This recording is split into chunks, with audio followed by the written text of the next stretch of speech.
Hello students. Preparation तो जोरों शोरों से चल रही होगी, बट बिना प्रीवियस ईयर क्वेश्चंस ट्राई किए कॉन्फिडेंस नहीं आता। तो आपके इसी कॉन्फिडेंस को बूस्ट करने के लिए हम लोग topic wise previous year questions की वीडियोस बना, और ये कोई वीडियोस ऐसी वैसी नहीं होने वाली। इसके अंदर रैपिड फायर राउंड होगा। मतलब हर एक क्वेश्चन के बाद मैं पॉज लूंगा कुछ सेकंड्स के लिए, और लेट्स सी आप लोगों से सॉल्व होता है या नहीं होता है, और कितने सेकंड्स में सॉल्व होता है। तो कहीं ना कहीं हमें ये पता पड़ जाएगा कि हमारी preparation up to the mark है या नहीं है। आज उसी में से एक टॉपिक मैं लेने वाला हूं जिसका नाम है वेन डायग्राम। लेट्स सी आप लोग कर पाते हो नहीं कर पाते हो। क्वेश्चंस आपके सामने स्क्रीन पे आने वाले हैं। Be ready for that.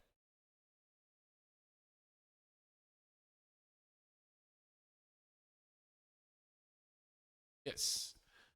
Question आप सभी के सामने बेटा, यहाँ पे हम देख सकते हैं। Study the following information carefully and answer the questions accordingly. शुरू करें। B and E are good in. मैं क्यों पढ़ रहा हूं? यस, ट्राई कीजिए।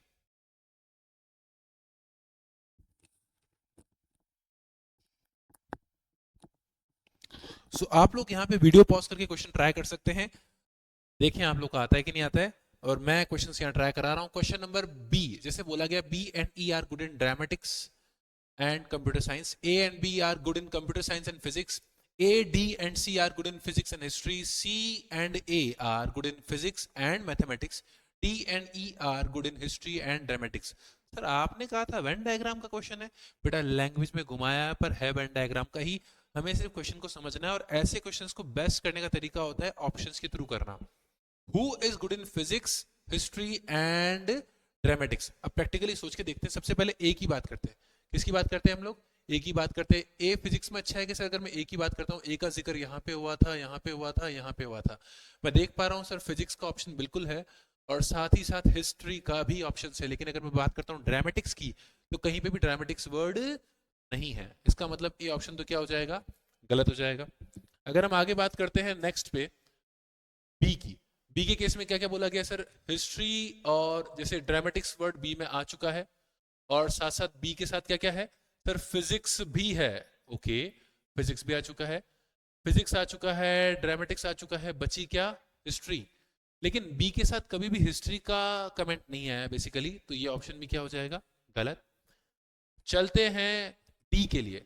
सर डी की अगर बात करता हूं तो हिस्ट्री और ड्रामेटिक्स तो दोनों साथ में यहीं पे फिनिश हो गई। रही बात फिजिक्स की, तो डी के केस में फिजिक्स भी आ रहा है। हमारा आंसर क्या हो जाएगा ये बताने की जरूरत नहीं है, डेफिनेटली आप लोगों ने ट्राई किया होगा, और उसका आंसर क्या है? Option number C. समझ में आया? बेटा ये क्लास समझाने के लिए नहीं है, ये क्लास सिर्फ प्रीवियस ईयर क्वेश्चन डिस्कस करने के लिए है। चलो चलते हैं अगले सवाल की तरफ। एक इजी सा वेन डायग्राम दो टेबल्स के साथ है। अगर आपने प्रैक्टिस अच्छे से करी है अपनी क्लासेस के अंदर, तो ये बहुत टफ क्वेश्चन नहीं है आप लोगों के लिए। यहाँ पे आप वीडियो पॉज कीजिए और देखिए क्या आप कर पा रहे हो क्या, क्योंकि मैं तो नहीं रुकने वाला।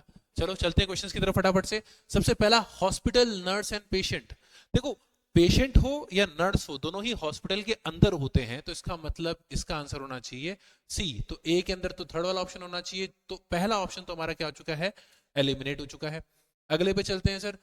Polygons, quadrilaterals and rhombus. बेटा पॉलीगन मतलब सारे क्लोज फिगर्स, उसी के अंदर आते हैं क्वाड्रिलेटर, और उसी के अंदर आता है रोम्बस। तो इसका आंसर होना चाहिए लास्ट वन। तो डेफिनेटली ये वाला ऑप्शन भी क्या हो गया? एलिमिनेट हो गया है। अब रही बात इनकी, engine, piston and wheel. Word meaning बहुत बड़ा रोल प्ले करते हैं वेन डायग्राम के अंदर। अगर आपको पिस्टन वर्ड का मतलब नहीं पता तो दिक्कत आने वाली है। पिस्टन इज अ पार्ट जो कि इंजन का पार्ट होता है, तो इंजन के अंदर पिस्टन आता है। व्हील जो होता है इंजन का पार्ट नहीं होता, गाड़ी का तो पार्ट है लेकिन इंजन का पार्ट नहीं है। तो मेरे अकॉर्डिंग इसका आंसर ए होना चाहिए। और स्टिल अगर आपको कंफ्यूजन आ रहा हो कि सर मैं इतना श्योर नहीं उसको लेकर के, तो आप अगला वाला ट्राई कर सकते हो। Colour, cloth, merchant. कलर अलग चीज है, क्लोथ टोटली डिफरेंट है, और मर्चेंट का तो कोई रोल ही नहीं है।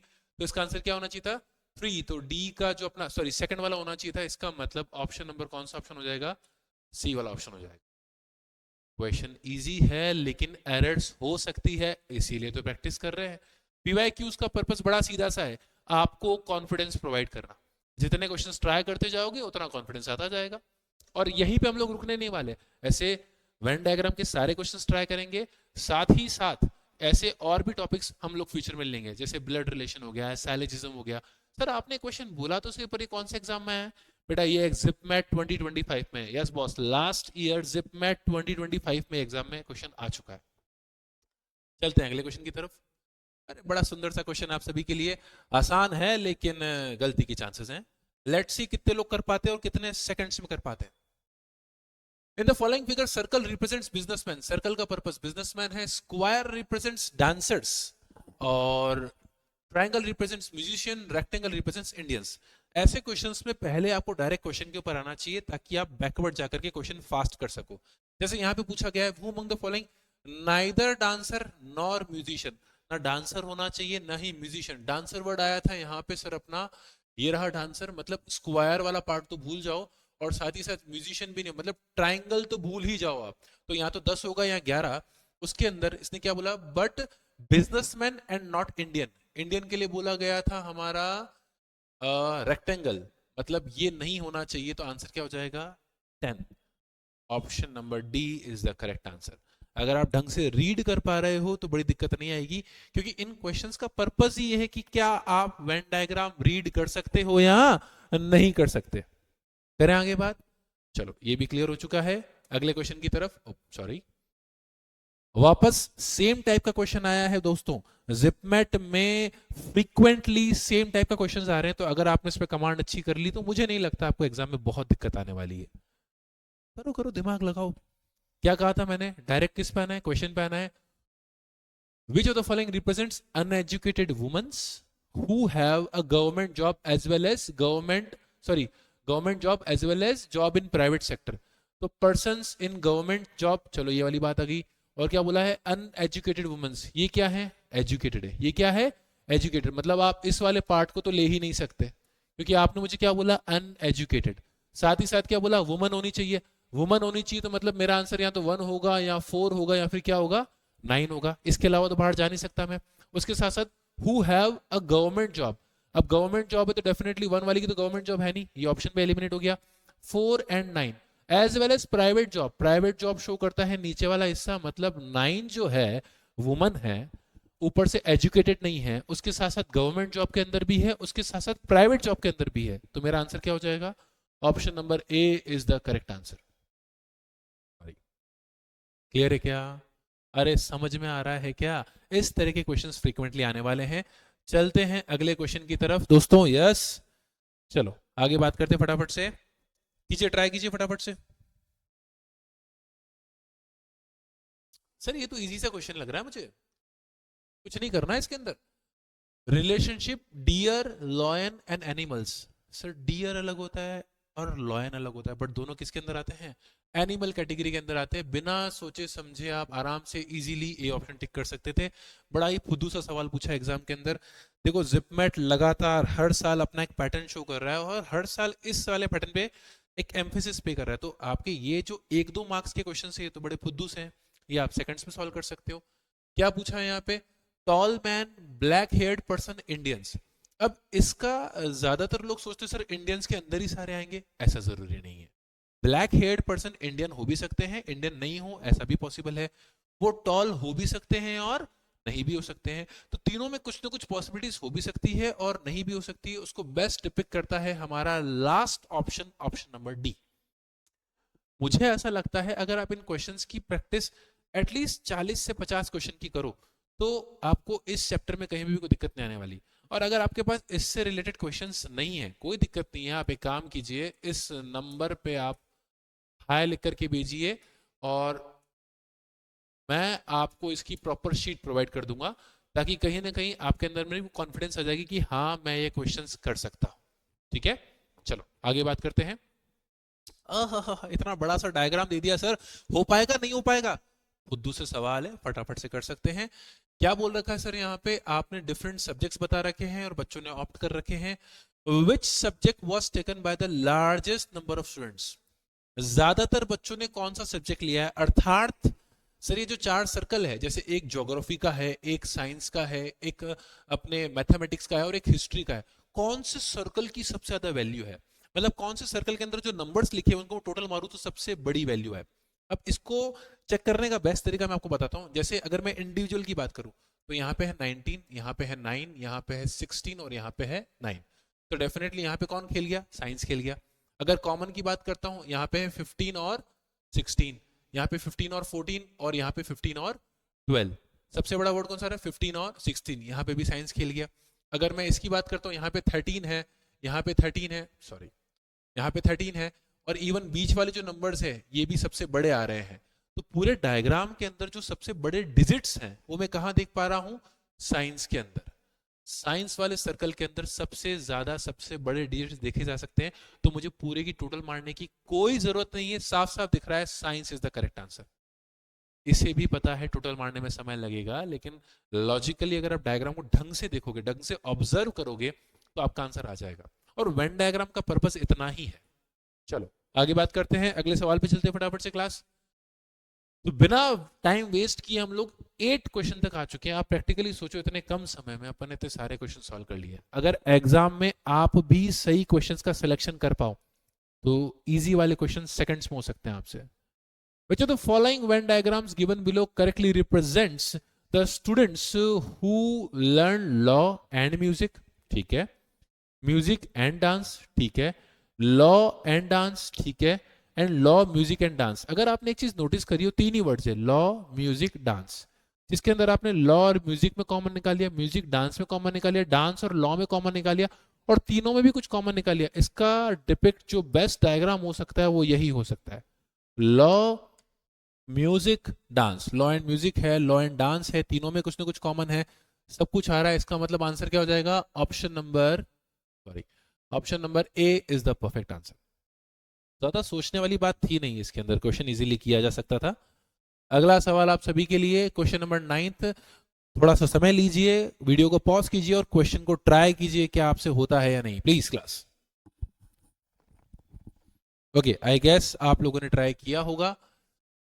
द नंबर डायरेक्ट क्वेश्चन में चलते हैं। How many much teachers are there who are also drivers? Teacher तो है, ड्राइवर है, बट नॉट द कारपेंटर।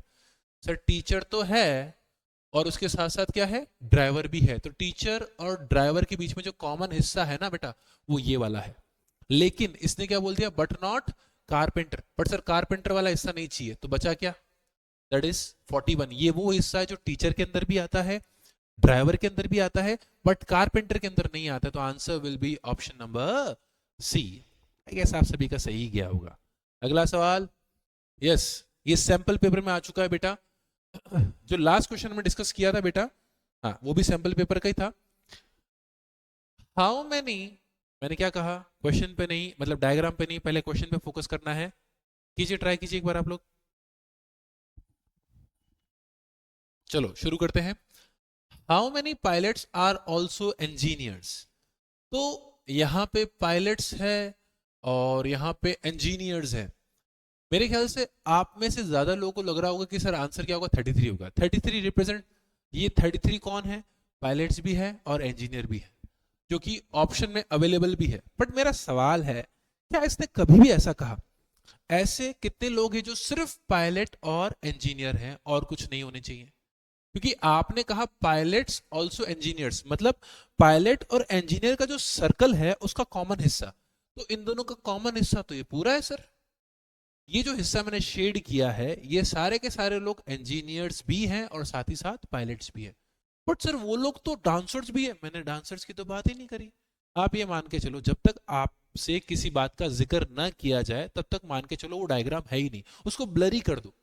अभी आपसे बोला गया इंजीनियर्स और पायलट्स को लेकर के, तो इंजीनियर का सर्कल दिख रहा है, दिख रहा है, पायलट का सर्कल दिख रहा है, दिख रहा है, उनके बीच का जो कॉमन हिस्सा दिख रहा है, दिख रहा है। तो ये वो लोग हैं जो पायलट्स भी हैं और इंजीनियर्स भी हैं। इसके अलावा वो कुछ है या नहीं है, उससे मुझे कोई भी मतलब नहीं है। तो मेरा आंसर होना चाहिए, देयर आर 63% जो इंजीनियर्स भी हैं साथ ही साथ पायलट्स भी है। The answer should be A option, that is 63। समझ में तो आ ही गया होगा। चलो आगे बात करते हैं क्लास। अगला क्वेश्चन आप सभी के सामने है।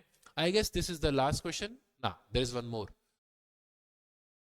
हाउ मैनी, आप लोग ट्राई तो कर रहे हो ना? कर ही रहे होगे। How many doctors are musicians but are not cricketers? Doctors पे कमेंट किया गया है जो कि क्या है, म्यूजिशियंस है। तो डॉक्टर्स ये रहे जो कि म्यूजिशियंस है, तो दोनों में कॉमन हिस्सा कौन सा है सर? एक सेकेंड, अगर मैं डॉक्टर्स की बात करता हूं तो डॉक्टर्स और म्यूजिशियन के बीच में कॉमन हिस्सा ये वाला है।